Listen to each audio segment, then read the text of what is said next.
இன்றைக்கி நான் வெண்டைக்காய் துவரன் பண்ண போகிறேன். அதுக்கு என்னெல்லாம் வேணும்னா, ஒரு 1/4 கிலோ வெண்டைக்காவை எடுத்து ரொம்ப சின்னதாக நறுக்கியிருக்கேன். ஒரு பெரிய வெங்காயத்தையும் பொடுசாக நறுக்கியிருக்கேன். அரைக்கிறதுக்கு 3 டேபிள் ஸ்பூன் தேங்காய் திருவல், 1 டீஸ்பூன் மஞ்சள்தூள், 1 டீஸ்பூன் சில்லி பவுட்ரு, பின்ன 2-3 சின்ன வெங்காயம், இவ்வளவும் மிக்சியில் போட்டு பிரிவுராக அரைச்சிருக்கேன். இனி நான் தாளிக்க போகிறேன். எண்ணெய் சூடாயிடுச்சு. கடுகு, கருவேப்பிலை, உளுந்தம்பருப்பு,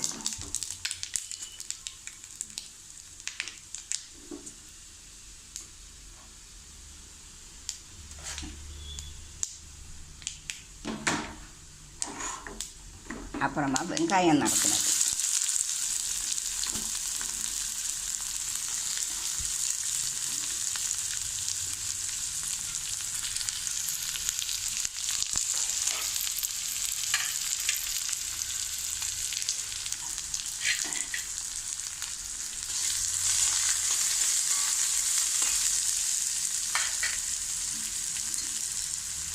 வெங்காயம் கொஞ்சம் வசங்கிடுச்சு. இனி வெண்டைக்காவை மறக்குனதை போடணும்.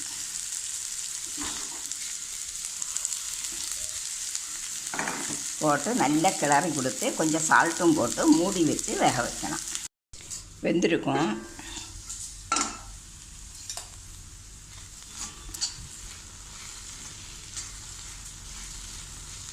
இனி அரைச்சி வச்சுருக்க அரைப்பை போட்டு நல்லா கிளறி கொடுக்கணும்.